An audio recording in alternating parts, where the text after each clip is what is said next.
So formally, I want to welcome you, and I should have done that from the beginning. My name is Maria Restrepo Toro. I am the chair of the Cultural Responsiveness Working Group. And in behalf of the entire Cultural Responsiveness Working Group, my co-chair, Christina Clayton, and Jessica Gonzalez, we welcome you into this is our third listening session of the series. Next. As this conversation is our third, and today we're here gathered to talk about Project Venture, which is a positive youth development for American Indian and Alaska Native youth. Next. This series, I just mentioned the house item, so I'm gonna move to the next one. I already talked about Paul Everywhere.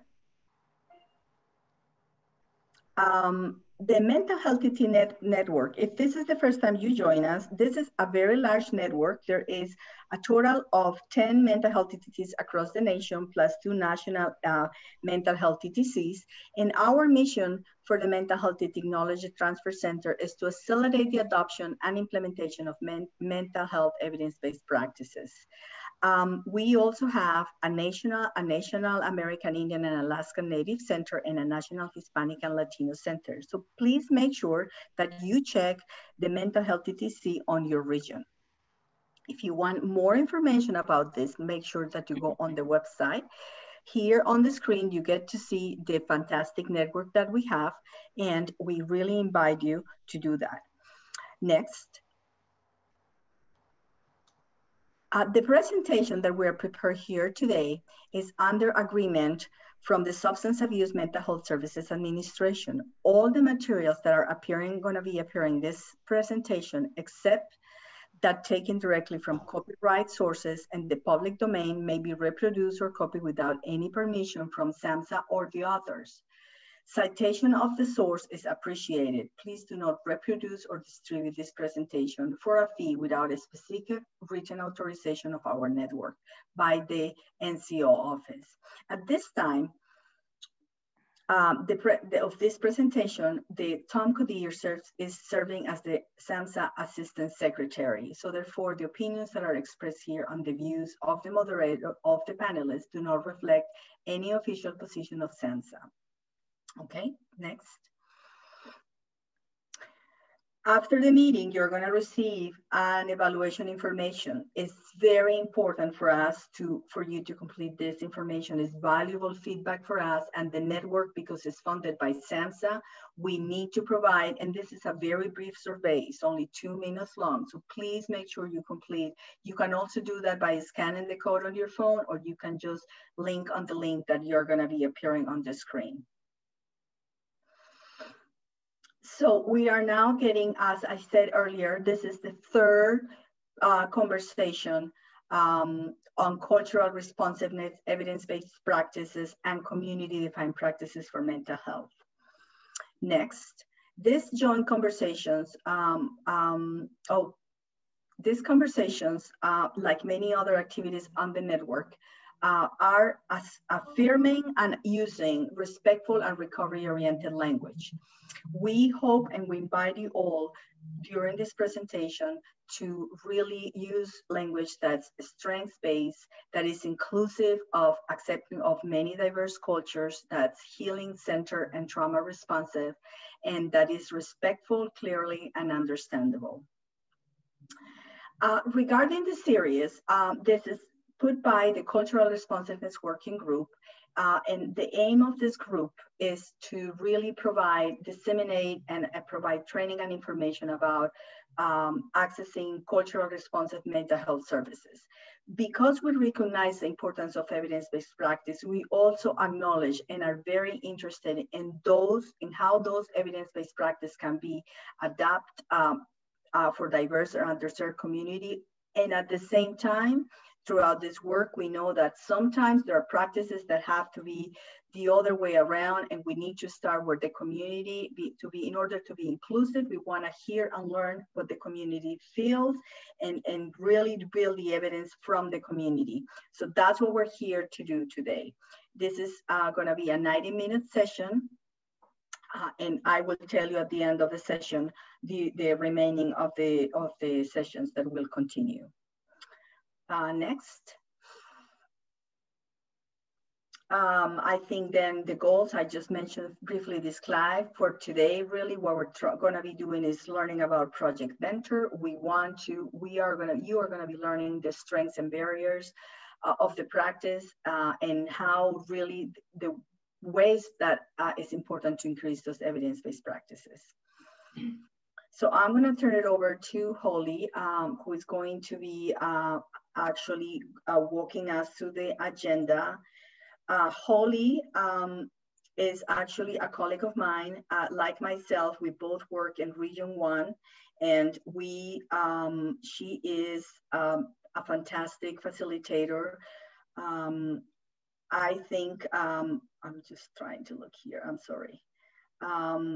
Holly comes to us. She's a former tribal and mainstream behavioral health director with 30 years of experience in the administration and development of accredited mental health and substance abuse treatment service. Holly is a behavioral health subject matter expert with the National Opioid Response Network, the New England Mental Health TTC Technology Center, where we work together, and C4 Innovation. She is an enrolled member of the Pawnee Nation of Oklahoma. So Holly, is with further ado, then I'm going to introduce you and you can walk us over the agenda. Thank you. Great. Hi, everybody. I'm Holly Yakohawk, and I'm happy to be here and happy to moderate this session. As Maria said, I'm a member of the Pawnee Nation in Oklahoma, and I'm a former behavioral health director, and I have the great privilege of serving as the tribal behavioral health lead in Region 1 with the New England tribes. So the session today is, we really have a wonderful day, hour and a half planned, and you'll get to hear all about Project Venture, which is a very exciting tribal centered, tribal developed, tribal run organization. So you will hear about how Project Venture is being implemented across the country. You'll hear us talk about the class standards and how they pertain to Project Venture. Actually, Project Venture is a classic example of class standards in real time. And then we have a series of polls. So that is your poll everywhere, which I hope you all have downloaded to your cell phone or to your computer, because you have to have it downloaded in order to respond to the questions. We also are going to talk about examples and lessons learned about the implementation of Project Venture. And most importantly, the cultural grounding of Project Venture's work is a really great example. You know, everyone is always trying to be more culturally responsive to paying attention to diversity, equity, and inclusiveness. And not everybody's sure on how to do that. But Project Venture is going to give you a lot of examples of how they did it and give you some good ideas on how you can increase up your cultural responsiveness to the populations that you serve. And I see a question that people are asking on how to access the poll everywhere. So I'm sure that somebody's going to put in the chat box on how to do that. And then we're going to end with questions and answers and wrap up and tell you about the next session that will be coming up. This is session number 3. Okay, so the next slide. We're going to start with a cultural blessing, a tribal blessing, and we're lucky to have Ray Dow with us. Ray and I worked together, you know, off and on for a long time, and it's always a pleasure to see him. And I'll just turn it over to him, and he can introduce himself. Ray. Okay. Good afternoon, everyone. I'm Ray Daw Navajo from the New Mexico. I want to welcome everyone again also. And I'll do the prayer. My clans are, in Navajo, we introduce our clans. I am Kea'ani, my father's clan are many goats. My maternal grandfathers are Blackstreet people, Twittichidi, and my paternal grandfathers are Bitterwater people. Kudohajondo litnas Zashima Shitra. In the Nadan clinic, Kudon Hiltana Flondi Quayat, Nantin Ligi or Leniki, but I Liado Lestor, Quayat or Kudo. Can sick kiss with us, told of the Jet of it and told of his Kudo. He came in the Nadan clinic where he created it. But they could all Jonigo Deacon and the Shadel in Nasco in the Adel Idolus, so additional quiet the end quick. But he could on Jonigo, he quite Hilnas, not of the dog could on Jonigo. He gave by another Idolus, so she do not go Jono and the Catholic quick. But he could a so there's enough as is of Benish Anita Ishla the left in the night quick by could that it or yeah she could. Long de l'histoire pour Thank you. Thank you, Ray. Always good to see you, my friend. All right, so the next slide. We're going to do the first poll question. Bullseyes, they're not circular with a dot in the middle. They're shaped like. What was that? So we're going to, that was just some background noise, I think. So we're going to do the first poll. So if everyone can be ready to answer the question, and the next slide is the poll question. So we just want to get an idea, get a feeling on how many of you are familiar with Project Venture. So the question is, are you familiar with Project Venture, adventure-based programming that strengthens emotional wellness for youth? So if you can respond, there's no right or wrong answer, of course. We're just trying to get a feel for the audience. And the ranging from not familiar to all the way to very familiar. So it looks like most people that are responding are not familiar with Project Venture. So you're in for a treat. You're going to learn a lot about Project Venture. And no one is so far has indicated that they are familiar. So you all are in for a treat. Let's see. No, I guess, so the numbers across the bottom are numbers that have responded? Or is that just the numbers? I think that's just the numbers, 0, 1, 2, 3, 4. So we'll just give it another second or two here. Some people may not quite be engaged in the poll everywhere yet. I know we have 61 people on the call. And Jessica, thank you for putting in the chat of how people can access it. Oh, and one person doesn't see the poll. So what we're showing so far is that of the people responding, most people are not familiar with Project Venture.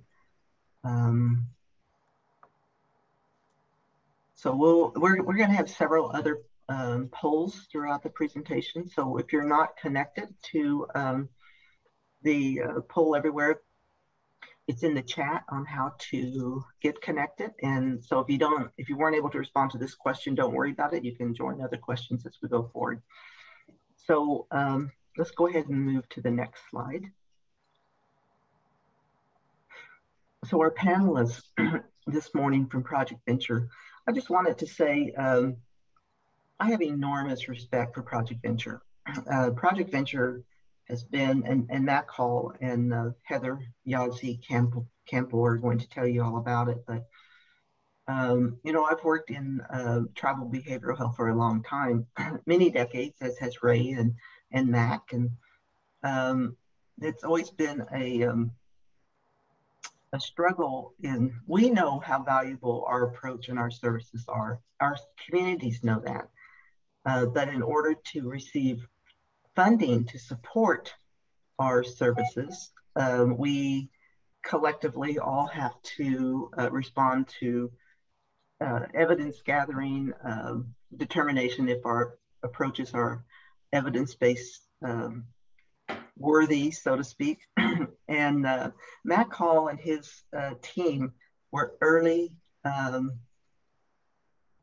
in the battle, I would say, of recognition. They became one of the few, and there were only 3 out of the hundreds of practices on the NREP website. There were only 3 tribal programs, and then Project Venture was one of those 3, and they're going to talk to you about how they did that. But I have enormous respect and always have had for Project Venture and their belief. I think we have a shared belief that all Native children are brilliant. They're born brilliant. It's in their DNA.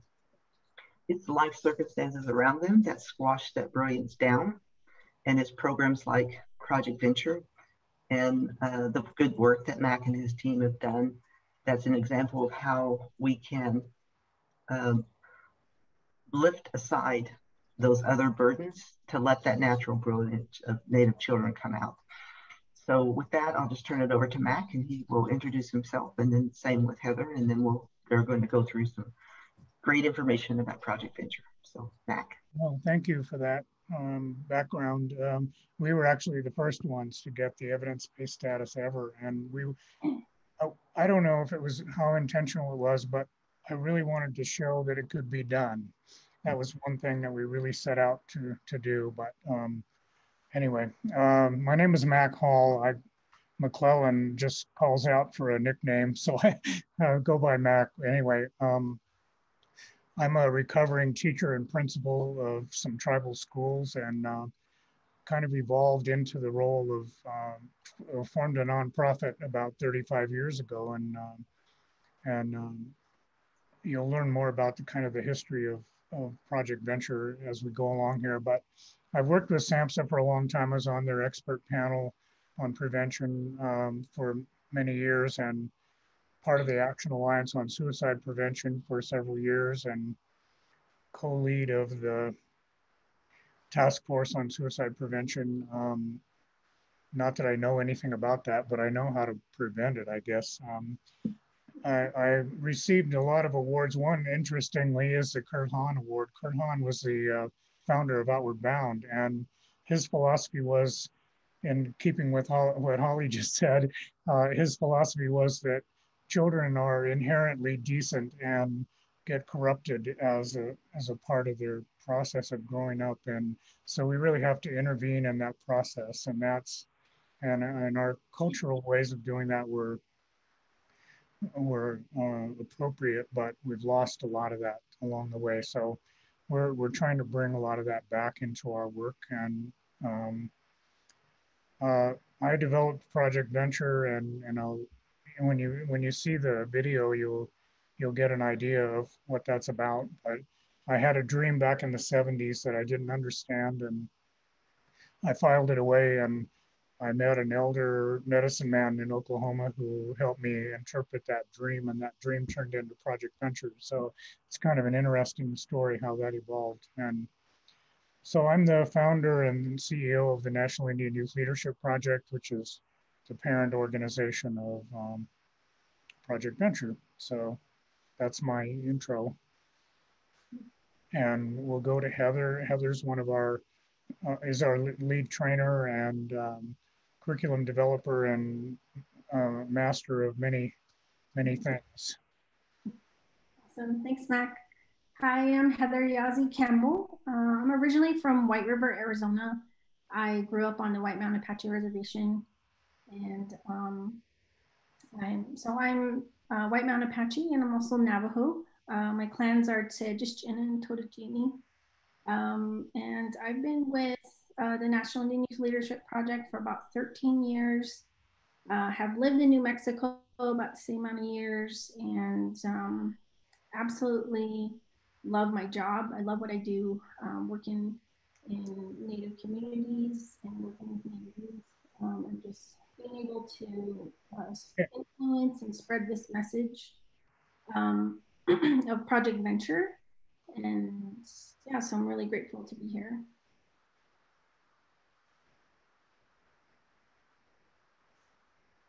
Okay, I guess we can move along.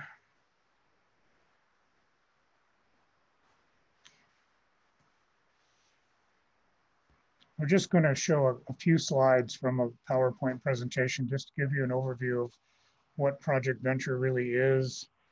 Again, it came from an inspiration on a sort of a spiritual level and interpreted by some elders who helped us kind of put it together. So what resulted was Project Venture. It's a year-long program that has an in-school component and an after-school component, weekends, multi-day trips on school breaks, a summer camp that we, until the pandemic interrupted it, we had 38 years in a row of our leadership camp. And we have a new curriculum that guides people who try to implement Project Venture.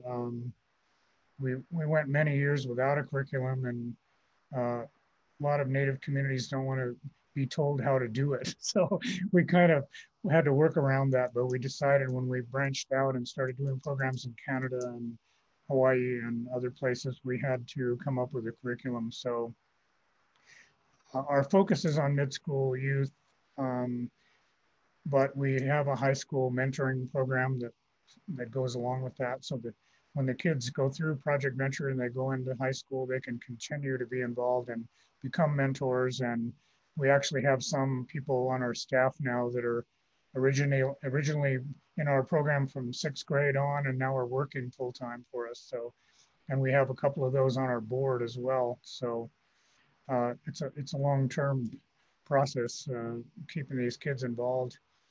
And the National High Risk Youth Study discovered that kind of the magic number for effectiveness was around 200 hours a year of contact in a program. And we were already doing that before the High Risk Youth Study. We'll talk about that a little bit later. But so there's an intensity involved in Project Venture of building a bonding and relationship with the kids over the course of the years.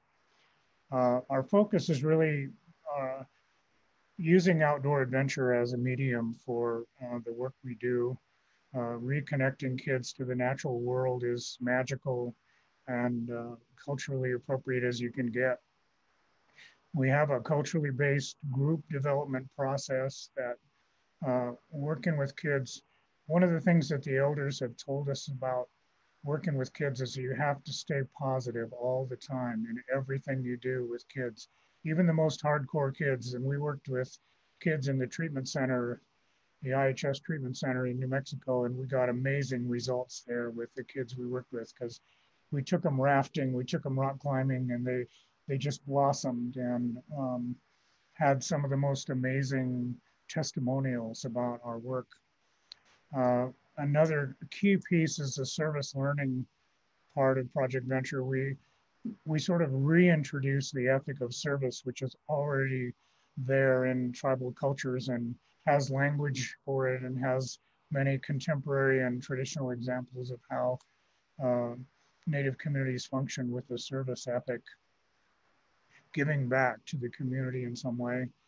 And we've worked with qualitative and quantitative evaluation. Our evaluator is really a qualitative researcher who has worked with us for almost 30 years when she retired. And so we're still recovering from that. But I think I'll stop there and we can move on.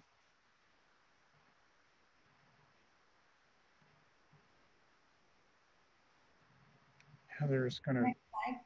yeah. Yeah.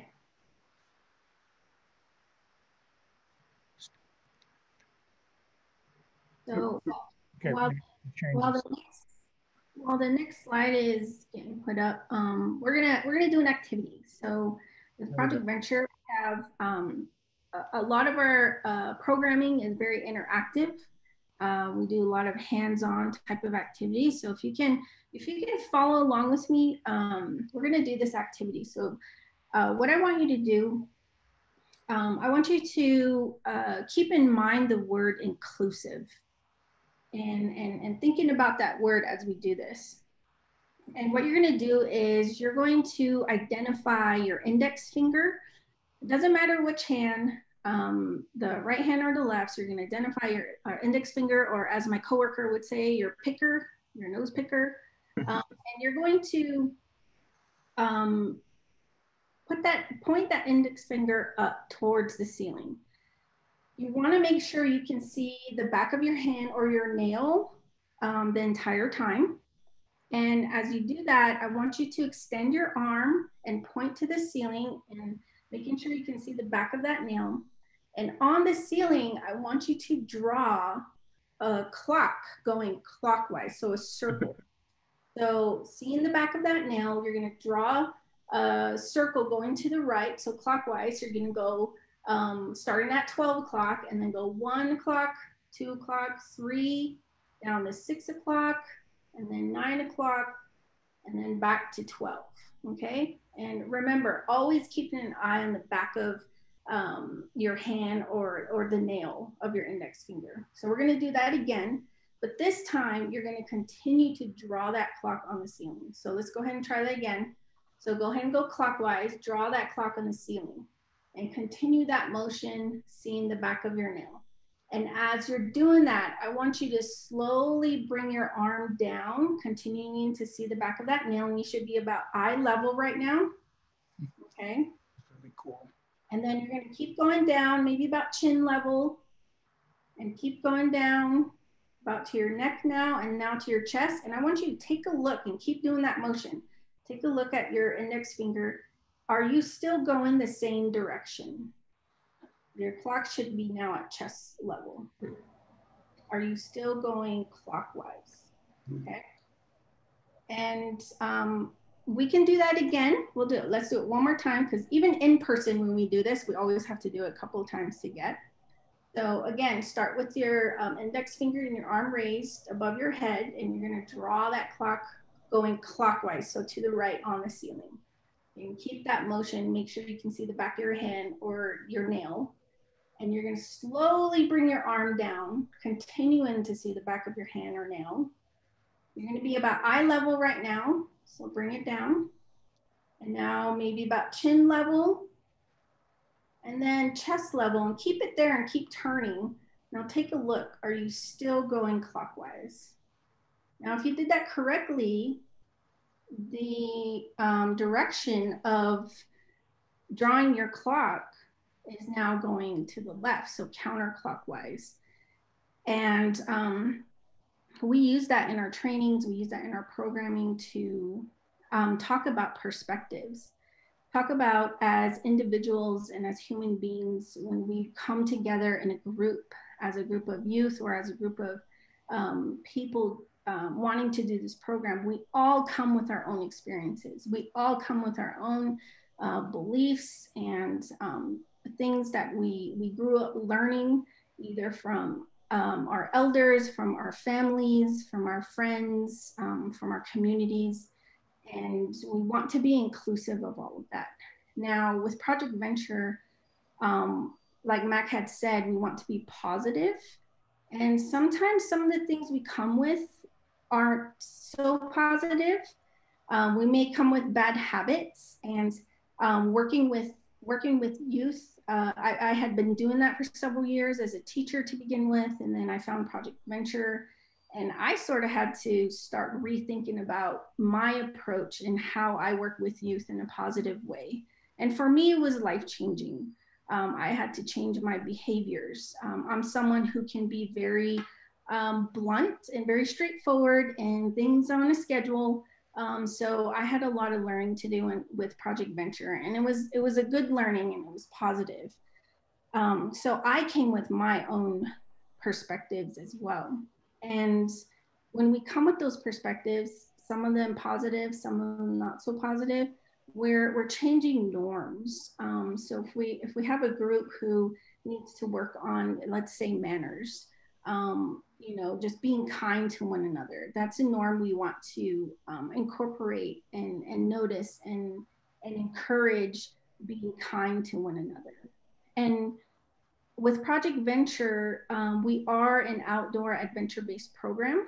So part of our program is done in the outdoors with different types of adventure-based activities. So that could be anything from hiking, mountain biking, rock climbing, canoeing, orienteering, things in outdoors. It can be cultural activities. I've been fortunate enough to be invited to berry picking season in different Native communities, and I love it.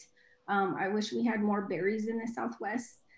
So with the guiding principles here, that is what makes Project Venture stand out among other outdoor adventure-based programs. If you're looking at fidelity, or when you're planning and you're wondering, is this Project Venture? This is what we turn to, are the guiding principles. And I talked about connection to the natural world. So those are things within and around your community that you have. So, you know, if there's hiking sites around, or time of year when your community does things in the outdoors, like I had mentioned, berry picking, you know, those things are incorporated into Project Venture. Strength-based approaches, being positive, talking with our participants and youth instead of at them. Experiential learning, so more of the hands-on learning by doing type activities, just like we did with the perspective activity. And then ethic of service. Mac had mentioned, you know, as Indigenous people, a lot of our communities, it's ingrained. There's things that we come together to do, to accomplish. And we want to encourage doing these things because it's needed for the community, instead of always wanting to be compensated for those services. And then connection building to the family, community, and culture. So this is something that we work by. And the thing that's really amazing about Project Venture is that we give you these concepts, we give you these guiding principles of what works. But the job of the community who's running Project Venture, you put in the spices, you put in the flavoring of what your Project Venture is going to look like, based on the culture, based on the language, based on the land that you're on. So Project Venture from the Southwest is going to look totally different than a Project Venture that we may have in Canada or even in Oregon. They look totally different because the communities are all different, and they have their own culture and their language. Okay, next slide. Wait a second. I just wanted to say one more thing too. Can you go back for a second? Can we back up? Yeah, I want you to notice those flags that are hanging up there. Those are t-shirts from almost 100 camps and activities that we've done going back to 1982 in Oklahoma when I first started this thing. So we strung them up as prayer flags because they really are, every activity that we do, we're offering a prayer and a blessing and investing positive energy into those kids. And every one of those flags, there's over 100 of them, and they represent anywhere from 20 to 100 kids. So you can do the math. There's a lot going on there. And so we always hang this up when we do our trainings, just so that people can see historically, it kind of captures how we go back to 1982. So just wanted to mention that. We can go ahead now.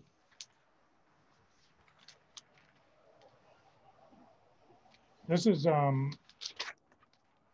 behavioral outcomes. We've been doing a lot of work with Chemawa recently, and the guy there who's head of the IHS unit that's attached to Chemawa, we've been working on building adventure-based Project Venture approach into the mental health program, the behavioral health program, and we're working on a larger coalition of groups to try to really integrate this into mental health throughout IHS and throughout the country. And hopefully we'll be able to do that because this just seems to work better than anything I've seen. So culturally based group development process where we're establishing a relationship with kids based on cultural connections in that community. A lot of communities have a clan system and things like that. Sometimes we artificially create them to group kids together and build a bond and build trust, not only with us, between the staff, but between the kids and genders and so on. We have something that we created and adapted and called the full value commitment. And you can call it different things. You can call it group values or whatever, but the full value commitment idea kind of comes from the outdoor adventure field, but it talks about being here, being present with each other, being safe, being able to speak your truth, setting goals, both individually and collectively. And then when something comes up, we have a conflict or a disagreement or something, we work it out and then we let go and move on. So we don't have kids carrying this 80-pound backpack of stuff around anymore, the historical trauma stuff and all of that. We try to really give kids some tools to be able to manage those things and resolve them and let go of them. And we work on healthy relationships. This is really important. We've had 2 different grants now from the Office of Adolescent Health where we've adapted Project Venture to a teen pregnancy program and created a curriculum around that. Heather was instrumental in doing that. And it's amazing how instead of focusing on sex and condoms, we're talking about healthy relationships and what do those look like? And how do people treat each other with respect? And we draw on the traditional rites of passage ceremonies to give examples of how young men and young women are supposed to behave towards each other and the respect that's supposed to be there. And a lot of times it's not there. And so with the full value commitment also, I wanted to mention that we've taken that concept and translated into several native languages, at least the ones that off the top of my head, Navajo, Lakota, Anishinaabe, Hawaiian, we have some others too. And so you can really get into these terms just about being present. For example, how does that come out in Navajo? How does that come out in Lakota? And you can really get in depth with that. Well, sometimes at our trainings, we budget about 30 minutes for that conversation. And sometimes it takes off for 2 hours because people just want to go for it and dig into what those words really mean. It's really amazing. So the healthy relationships are defined and discussed and practiced all the time in our program. When we introduce the full value commitment, we go around the circle and ask kids how they feel about it. And this means yes, this means no. And, you know, everybody buys into it and we all keep each other honest by bringing it up. If somebody's violating that, we bring it up and so it becomes really comfortable. And sometimes the kids even come back on us and call us on things. So communicating and intentionally listening to each other carefully is really important. We focus a lot on group problem solving, group decision making. The schools tend to want to individualize everybody, but we're just going backwards from that and going back to more of a group orientation and how we deal with this. Everything from how to ask for help and how to help somebody else when they need help and how to recognize that. And we really look at people's emotional health and their body language and all that sort of thing. We have over 25 years of evaluation data. And Heather and I talked about this morning. We've had 0 suicides in 30 years of programming in the programs that we run. And I can't speak to all of the replication sites, but as far as the programs that our staff actually runs, we've had none. And we're not a suicide prevention program. We're focused on building resilient kids, and that's what comes from that. So I'm reluctant, but really proud to say that we've never had any, and that's something significant, I think, that we've been able to accomplish.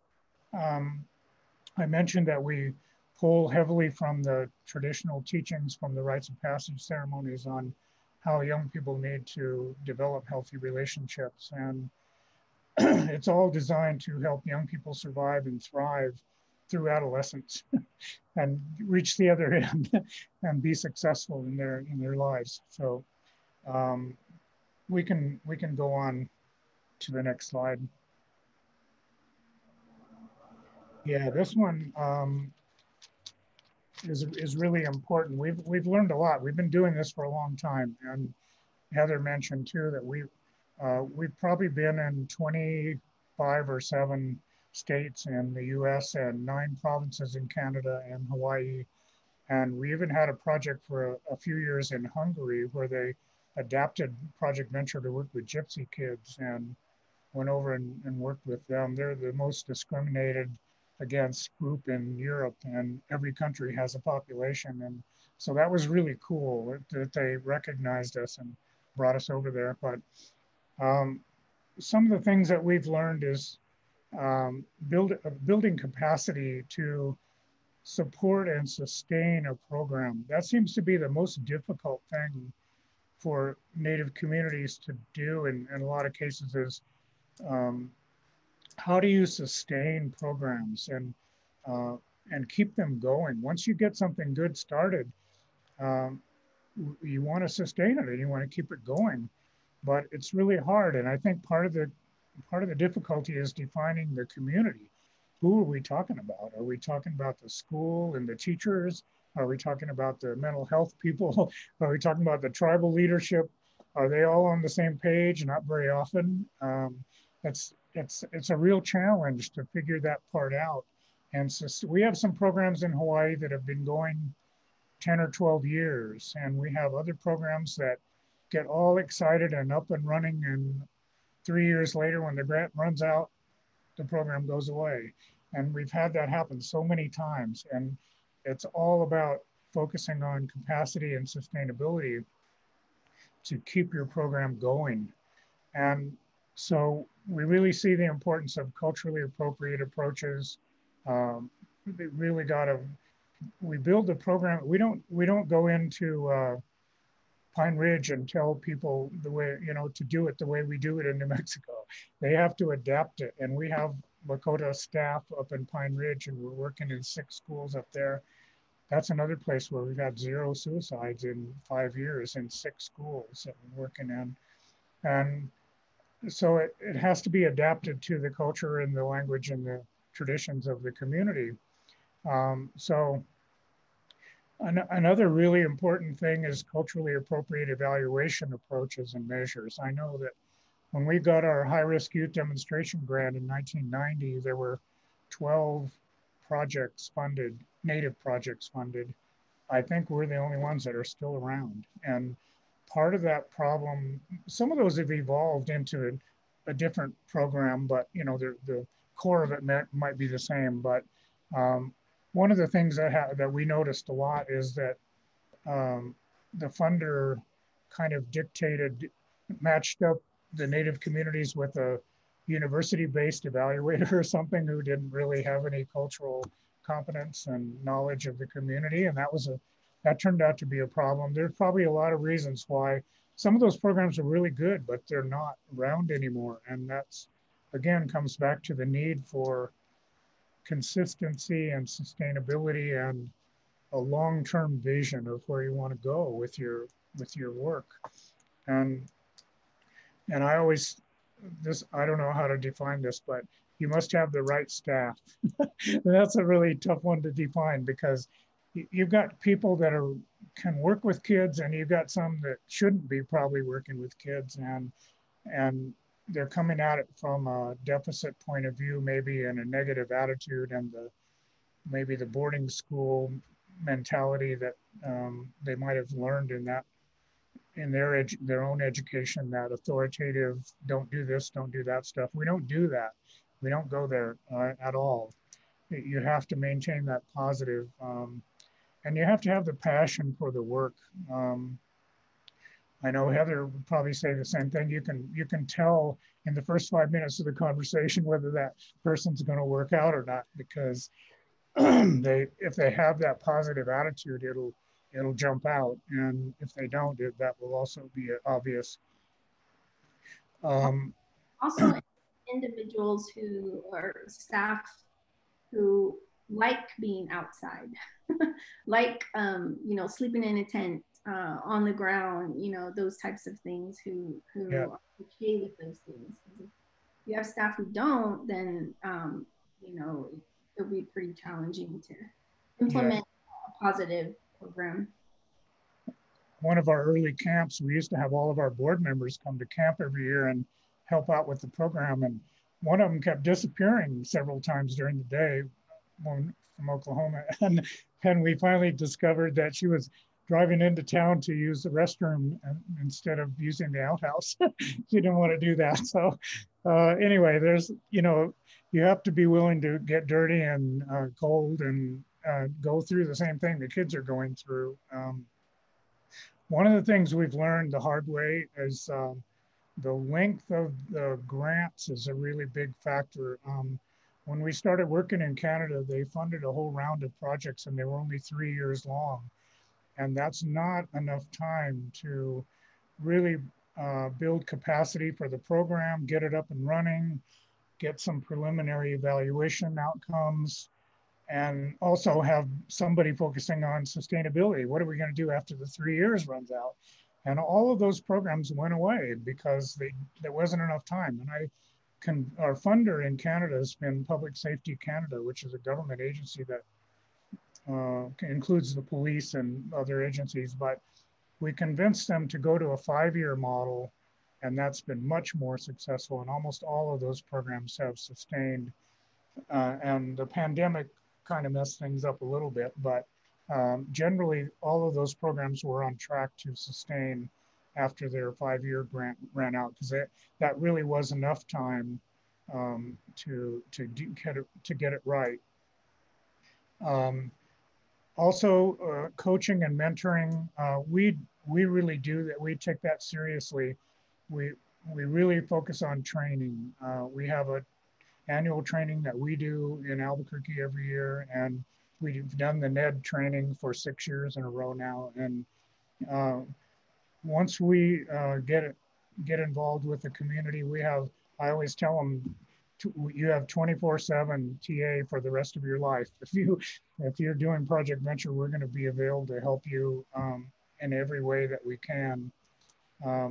So we have a training, we have a facilitator training that follows up the large group training where everybody comes to Albuquerque, and then we go to your community. Heather and the team take them out on an adventure for a few days and actually put them through a lot of the activities that we do. Every person on our staff is certified as a wilderness first responder, so they have that medical training. So we bring the kids back in as good or better shape than we found them. And so we really take that role seriously, and the curriculum has really been a breakthrough also, where it's structured in a way that we look at the in-school. We have an in-school component, and we're going to be talking about that. But once a week, we go into a classroom and work with a teacher and the whole classroom. We have after school at least once a week. We have a weekend thing at least once a month, multi-day trips and the summer camps, and it's all adapted to the culture and language and traditions of that community. So I think that kind of covers it, and we'll get into more detail as we go along. So we can go to the next slide now, I think, or the next. This is a video that we had some help from Tribal Tech putting together, and it kind of captures what it looks like when we take a group of kids out and work with them. This is partly at one or more of our camps and other activities that we do. Kind of speaks for itself. We use a lot of these activities as metaphors for life lessons, and it's very effective, and our staff really knows how to help kids draw the meaning out of that metaphor and about that experience. So let's go ahead and watch this, and then we'll talk some more about it.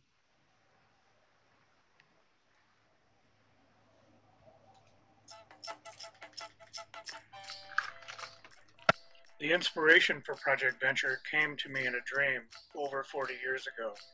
I didn't understand the meaning of the dream, so I filed it away, never forgetting about it. Years later, while in Oklahoma, I met a traditional spiritual leader and healer, and after I got to know him better, I asked him what the dream was about. He translated the dream and explained what I was being asked to do. He has guided our work and been the spiritual advisor to NYLP for over 30 years. For the past 30 years, the National Indian Youth Leadership Project has been working with Indigenous youth and communities, youth that are deemed high risk, neglected, powerless, and undervalued. With a careful and thoughtful process, NYLP has been able to address these issues by creating a deliberate, safe learning environment, providing positive role models and facilitators, empowering with skill-building exercises, and by reinforcing nature to youth. Driven by guiding principles and Indigenous philosophy, NYLP has been able to provide a path to leadership for young people and communities. Culture and traditional values supports to reinforce identity and resiliency.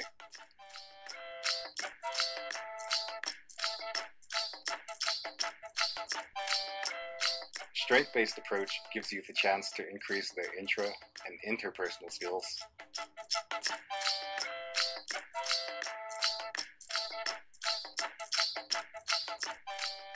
Reconnecting to nature helps youth with appreciation for all life and resources.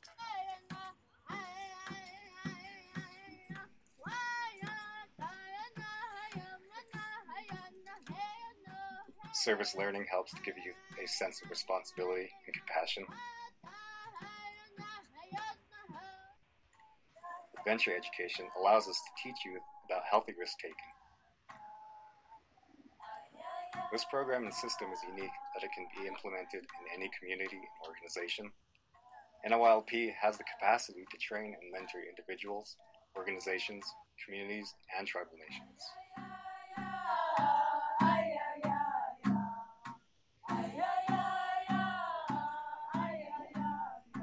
The risks and challenges we provide build skills and confidence that are akin to the various rites of passage of old.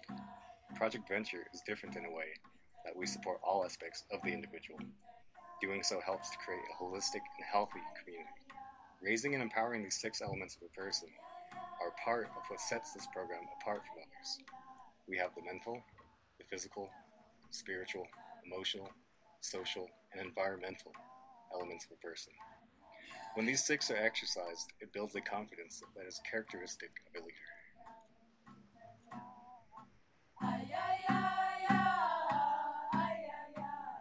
Make your mind smooth as a stone.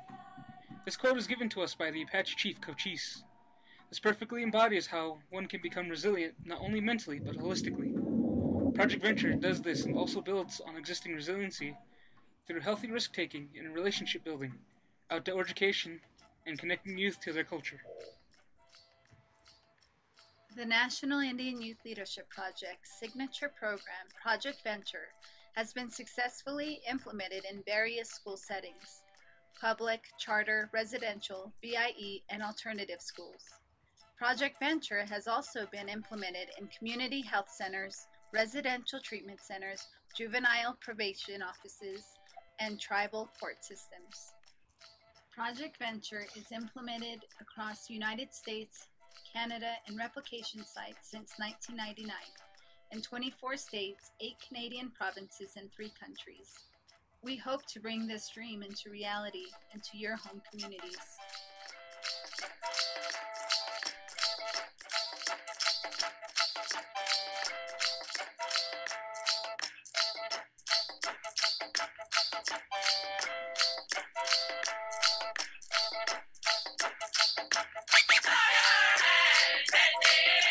It's one life to live, so live it the best you can.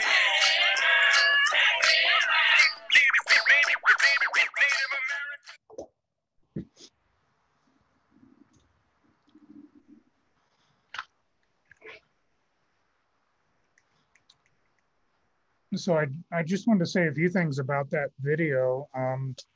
It kind of captures what we do and how we go about it and how we get kids involved.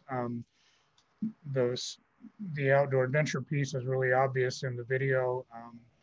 There's a lot of research on the health benefits of just being outdoors, but in a cultural setting in the natural world, you just can't get any better than that. And practicing this traditional wisdom that the elders shared with us about being positive, it's been influenced by native traditions and by research, social emotional learning research, positive youth development research, content from the rites of passage ceremonies is integrated into our curriculum.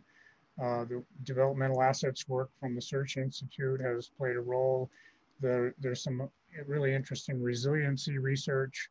There was a book that came out about nature deficit disorder many years ago that really applies to our Native kids too. And one of our former board members, Dr. Greg Cayete, has written some stuff about biophilia and how Native people just seem to be wired to affiliate with other forms in the natural world, animals and the elements and all that stuff. And elements of the various peacemaking programs are integrated into what we do. And from the National High Risk Youth Study, they found that there were 8 characteristics that the most effective programs shared.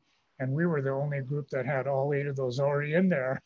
And so Dr. Emoto's work on hidden messages in water also really verified to me that what the elder was telling us about being positive has been confirmed by scientific research about what happens to water.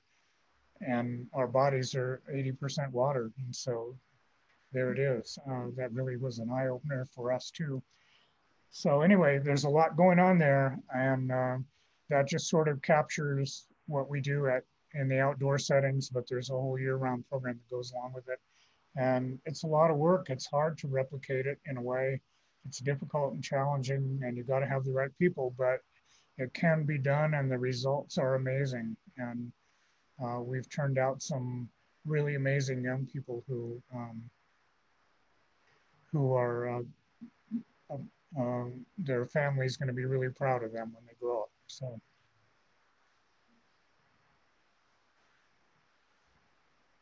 Thank you, Mac and Heather. That was really interesting. I completely enjoyed the video and all that you all shared. And I was really taken by the fact that you worked with, I think you said gypsy children in Europe. And it reminded me that how tribal we are.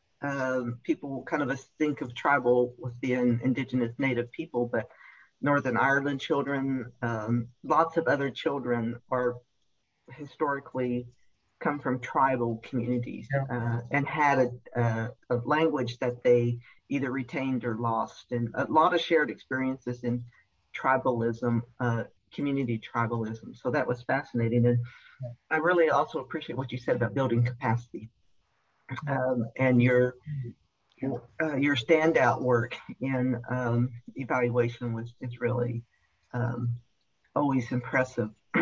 So we have about, in this last half hour, we have some more slides we're going to go through. We have a poll question coming up.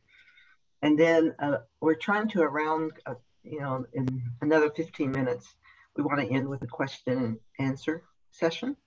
So I see that many people have put questions into the chat, and just want to reassure you that we will respond to those. And one of the questions right now, real quickly, Mac, is where are the programs in Hawaii? Right now, the programs that we have operating right now are all in Maui, but we've had programs on the Big Island and on Oahu. And again, it's a matter of funding and grants running out and all that kind of stuff. Kind of moves around, but Maui Youth and Family Services has been doing Project Venture for 10 or 12 years. We're working in the Kalama School and other schools, and we have the Paea Community Center on Maui has been doing Project Venture for over 10 years. And we're getting ready to do a training with them later in the summer and for some of their new staff. And yeah, we had some really cool programs going on the Big Island and in Oahu, but they just kind of come and go because, again, the sustainability issue is the big one. Great. Okay, thank you. So we have another poll. So if we go to the next slide. So here's the question we want you all to respond to in your in the poll system. What aspects of Project Venture's philosophy or activities could benefit the population you serve? So let's just see what some of your responses are. What do you think about Project Venture? What would work and what would benefit the young people that you serve? And we'll give everyone a couple of minutes to respond.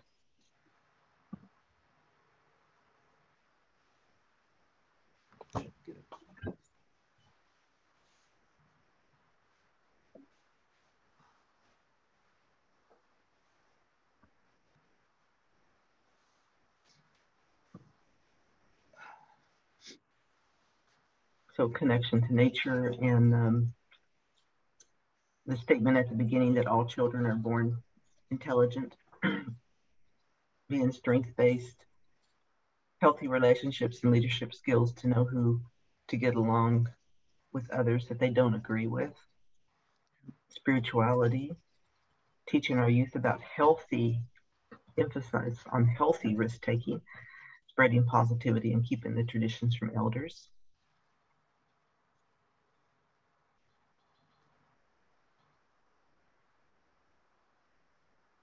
I'd like to comment as people are typing in more things about healthy risk-taking. You know, we often hear about risk-taking, but usually from a negative perspective. Well, adolescents are wired for risk-taking, but we Right. need to channel that energy into a positive way to do it. Right. That's right.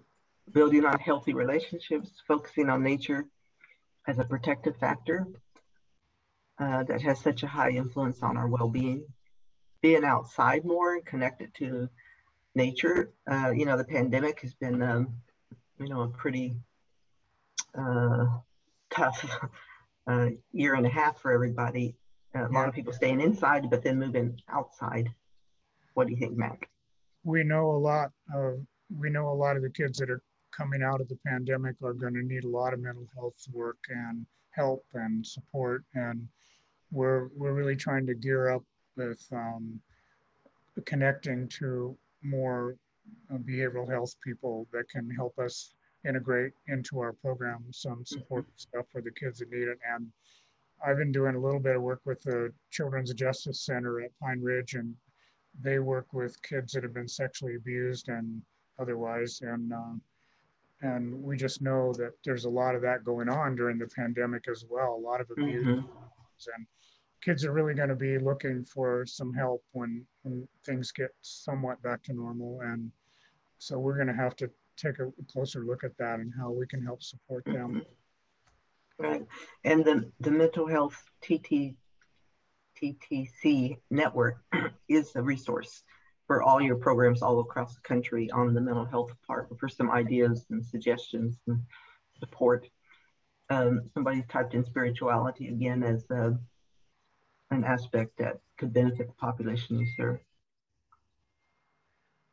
And I mentioned earlier Greg Cahette's work on the idea of biophilia, where Native people seem to be wired to affiliate with other life forms in the natural world and all that kind of stuff. And the flip side of that is what he calls biophobia, where you have people that are afraid of the natural world and want to conquer it and cut all the trees down and do all that stuff and kill all the animals and stuff. And so we have both of those things going on, and we want to encourage the biophilia portion of that, where kids really connect to the natural world and learn to not be afraid of it, but be part of it. And our staff is really good at how do you conduct yourself in the natural world? How do you conduct yourself in a spiritual place? Like we had a camp for 15 years that was one of the sacred mountains for the Navajo people and a lot of the Pueblos. And so we could begin the camp every year with a conversation about how do you conduct yourself in a sacred place. And so it made it easier for us to say, okay, no headphones, no, none of that stuff, because we're, and they bought into it. The kids went in there, they understood it. But again, we're coming from a positive place, not a negative one. So. And the thing to keep in mind too with the staff that we have is we model that behavior we want to see in our kids. So that's something that's really important. So when we give them or introduce the full value commitment to the group, that includes staff as well. Yes. So, if we're not being here, we're not being present, or, if we're not letting go and moving on, they have that, they can voice that to us and let us know, like, hey, Heather, you keep looking at your phone, so, so they can sort of check us on that too, if we're kind of going away from that full value commitment when we're with the group. So we empower them as well. Yeah, that's wonderful. And that's a really another fundamental piece that you talked about is having the right staff, with the right mindset that can model the behavior and that you want to see. So I think that's just, I can see why you would have all 8 areas of an effective practice in place. So it's hard to quantify the right stuff to NREP. I mean, there's a lot going on there, and you have to have the right people. I mean, we've had people who began to replicate Project Venture and actually sabotage the program for one reason or another. And we've seen a lot of we've seen it all over the years. And we kind of narrowed it down now. We know what works. We know what it takes to get there and what kind of people you have to get there. And it can work in any community if they're willing to work with us and take our advice and find the right people. They can really accomplish something amazing. So let's go on to the next slide, which is another poll, I believe. So the next poll question that we have for you all is, what barriers do you anticipate in implementing a Project Venture program in your community? We are not trying to be negative, but we do know that there are obstacles and barriers that are there in real time. And so we wanted to just hear from you all if you think there are some barriers that you might anticipate in trying to start a Project Venture program, and that will help with Mac and Heather in reach out to you. So youth recruitment, funding, of course, buy-in from partner entities in the community. I think that's a real common obstacle. Something, right, Mac? something with the the buy-in of different partners in the community that my coworker and I have found ourselves in is we're doing a Project Venture training in a community, and there's a person there who's spent the whole day or 2 with us, and then they've invited us to dinner. So we show up, and we show up to dinner, and then find ourselves in a council meeting, and wanting us to relay that info we've been doing in the training in the council meeting. So, council meeting turning into doing different Project Venture activities and having one another. So we've definitely done things like that where we've presented Project Venture to different councils and boards to help with that buy-in and getting that support for that program. And for people that may not be aware, when Heather's referring to a council meeting, she means the tribal government elected officials. So a quick spin-off of how valuable it is for the people who attended the training to go right to the tribal leadership and elected officials. And that is a really important step in the tribal buy-in for sure. So other barriers, language and I don't quite understand the last one, language and founds. I'm not sure what the last word means, but and that there may not be access to nature in their location. I'm sure Mac has some ideas about that. Yeah, everybody's close enough to a natural environment. I think that you can get kids away from the city and out in the woods somewhere. We do rafting trips. We do all kinds of different variations. I wanted to say something about experience. We just finished a program up in Canada last year prior to the pandemic, a really isolated community up in Northern Ontario. And the evaluation, was pretty good. It wasn't as good as it could have been. Lots of factors there, but two of the outcomes, this was a grant that was funded by Public Safety Canada, where we worked with the police in the community. And I'm actually mentoring a police officer who was the facilitator for that program. And so the cool thing that happened was, in addition to the regular evaluation outcomes, they found that there was a dramatic improvement in the relationship between the police and the community, which is really amazing, and a dramatic decrease in juvenile crime and arrests. And so, I mean, how much better can you get? I mean, those are two really amazing outcomes, in addition to zero suicides. So, right. Yeah, so this program can do a lot of different things. It just depends on what you're focusing on, but it really brought the community together. It was a 6-year project, and it's still going, but some of the original cast isn't there anymore. But we were able to take a community that had an unbelievable suicide problem and calm that down, and the kids were just awesome. And yeah, anyway, phenomenal outcomes, Mac, and building community and building family, maybe biological family, but also community family, including the police in this example.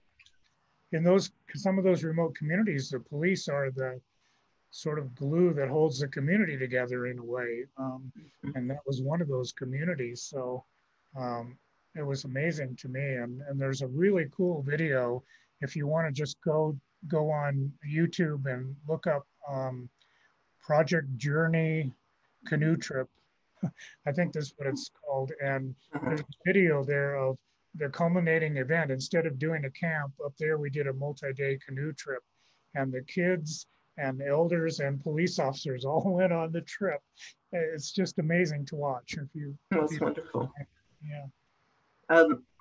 One point that somebody brought up about that I wanted you to respond to, Mac, in the barriers is COVID-19 barriers related to in-person activities. Well, yeah, I mean, that's knocked everybody out of the water for the last year, but we're starting. Actually, some of the schools we work with in Canada kept on doing regular in-person schooling and regular in-person project venture, but not everywhere. Most people weren't able to do that, but we're starting to get back now.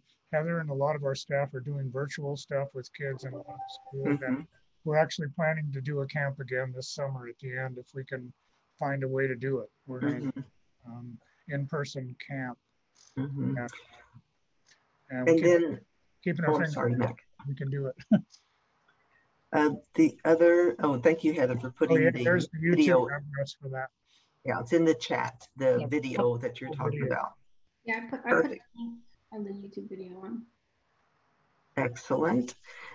And then I was just wanting this one question that a barrier that someone put in about not having, Steve Adams, not feeling like there is access to nature where they're at. And I'm just thinking, even in a city, there are resources within an urban environment that may not be a mountain or a canoe journey, but there's resources and people within a city that I would imagine could be resources. Yeah, you think, Mac?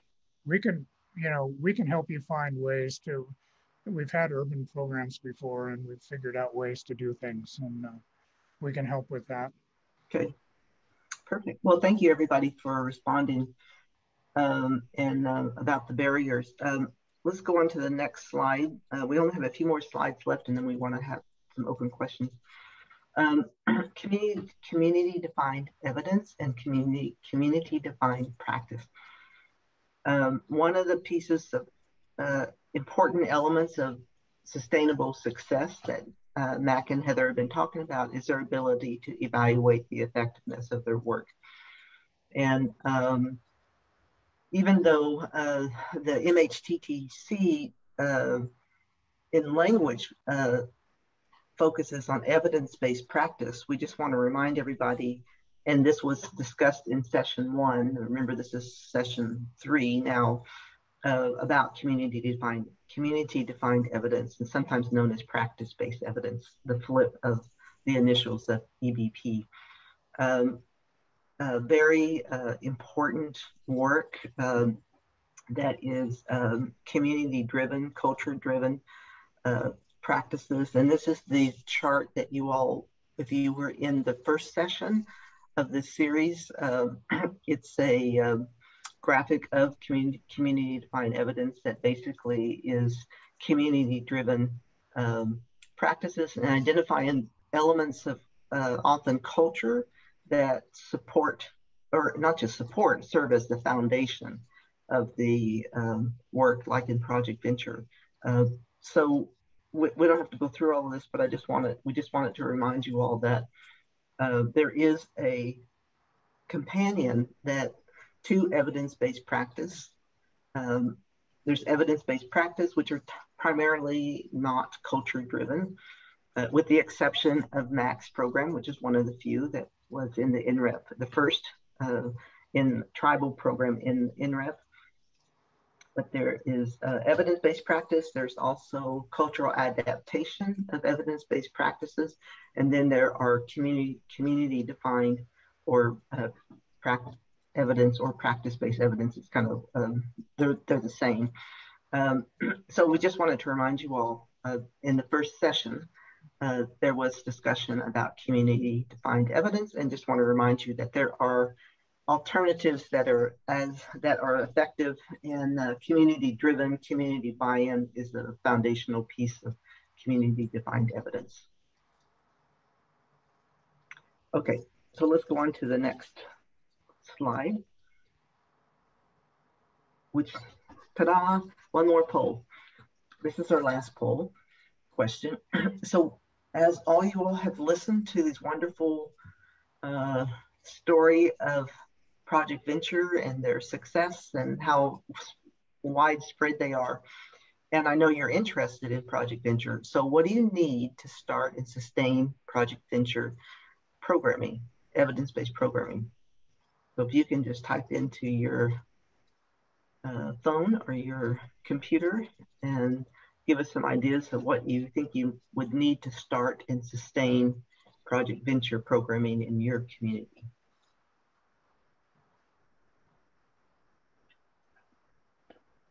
And we'll give you all a minute or two to do that. And as they're typing in, we know that in the previous question that some of what they need is buy-in from partners, funding. I'm just trying to think of what was on the other slide, but some of those barriers were also what is, I would imagine, or what is needed. Funding, training. And how does the training work for when people request training from you, Mac? Can you say something about that? Well, we have annual training that was disrupted by the COVID situation, but we will be back on track with that again in the coming year. And we bring people together in Albuquerque for 3.5 days for an intensive training. And then that's generally followed up by a facilitator training if the community really wants to go for it. We go to their community, and Heather and her team take their key staff people out and do a multi-day outdoor adventure activity with them, and just and then we have a whole kind of professional development recommendation for them about what they need to get certified in, and you know, activities that you can't do yourself, you can contract with groups that have, like a raft trip. When we do raft trips, we contract with somebody who's licensed and insured and competent doing that kind of stuff. We don't try to do that ourselves, but most of the activities we will do ourselves. And then it develops into sort of a mentoring relationship where we will work with you. I'm not kidding when I said 24/7 TA for the rest of your life. We do that, and we really go to we give a lot away too. I mean, if we've done things where the community wanted the training and they didn't have the money to get us up there, we've gone and paid our own way sometimes to go do that. And so we've been through the process many times. We've seen it all. And some of these programs that want to start up are successful and some aren't. And we have to accept that's going to be the reality, but we really want the successful ones to outnumber the not so successful ones. So we really work hard and try to make it happen. And again, it takes the right people, it takes the right attitude to want to go learn and educate yourself, get certified as a lifeguard, whatever it is. And we'll work with you, we'll advise you. We've got a manual that contains all the safety standards for any outdoor adventure thing that you can think of, so that community can understand what it's going to take to do a mountain biking program, for example. We have all the safety standards for that and what you need to do to have competent staff and certifications and stuff like that. We can help you build a program that's suited to your natural environment. If you're up in Alaska, the whole situation's different than it's down here in the Southwest, for example, but we can help you figure that out. We've had several projects in Alaska and a bunch in Canada too. And so we can work all those things out. And yeah, it's an attitudinal thing, I guess. You have to commit to the long-term. This is a long-term process and it's going to take years. And maybe a lot of people have the unrealistic view that in a 3-year grant, you're going to be able to get there fully developed, and you're going to be partway developed, but you're not going to be fully there probably in 3 years. You got to be thinking long-term, the next 5 years and the next maybe 10 years down the road, and which is what we should be doing anyway with our kids, thinking long-term. And we have this thing that we do sometimes, it's called a pie chart, but not like a pie that you eat, but the pie chart, the pie symbol, where you have the community think ahead 3 or 5 years and write down, in 5 years, if we're really doing it well, what will it look like and sound like and feel like when you walk around in our community and talk to kids, and having that in your mind, that this is what we want to see and this is what we're working towards, and like visualizing it to make it happen. That's a cultural way of doing things. You visualize it, pray about it, sing about it, whatever you do, and you can make it happen. And that's how Project Venture came to be. And we encourage people to do that. And with the trainings, I see in the chat about dates for the next trainings. What we can do too, instead of having to have your staff travel to New Mexico, we can also go to you. Around the dates that you need, especially if the dates that we schedule for the bigger training, if that doesn't work. We've also customized trainings too on the needs of your group, especially after the introduction training, and maybe you've gotten started with Project Venture, but there's just some skills that your staff are needing. We can definitely do the facilitator training, but we can also customize it too to really work on those things that your staff or your community need. And with the mentoring part, I've definitely, helped the sites that I've trained, and I've gone there and helped them plan an outing and then do the outing with them. So really making sure that they got the skills and that they're confident to be able to implement Project Venture with fidelity. So that's something we do as well. And then I noticed that there was a question about having a hard time getting in contact with someone. You can contact me. And I'll definitely relay it out to Yeah. you We know, should put, Okay. put up our email and contact. Yeah. We'll Yeah. put your email in the chat. But I have two closing questions for you, Heather. Questions from the chat and the polls. Okay. How do you find? We only have a few minutes left. And we have a couple more slides that we need to get through. But how do you find the population of young people? First question. And the second one is how do you engage them? Okay. Can you respond to that? So there's different ways in which we recruit our kids. Now, understand that Project Venture was developed for like middle school age kids, so 5th, 6th, 7th, 8th grade. And the number one place we go to where we know all the kids are going to be, hopefully this fall, is school.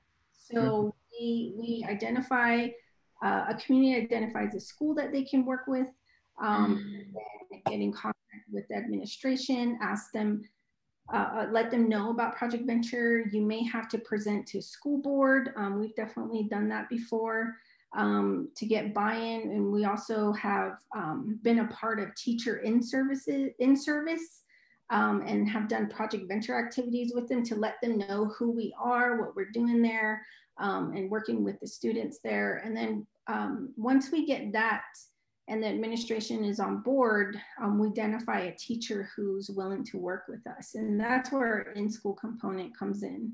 So then we know the kids are there at the school. That's great. So Thank we you. already have them. Yeah. And then it just we kind of work on this funnel thing. We get a majority of our kids for the in-school. It funnels down for after school, because kids are busy. Some of them are sports and there's all these different type of clubs. So we're pretty flexible. And then yes, and then community, I guess, youth activities or programs within the community if you can't identify a school. So I know there's already community centers that gravitate towards to and after school. So we've also gone that route as well. Right. And another suggestion for the audience is if there is a tribe in your state, you could always reach out to the tribal go to the tribal website. Almost every tribe has a website. You can contact their behavioral health department or their youth services department, which normally will be on their website.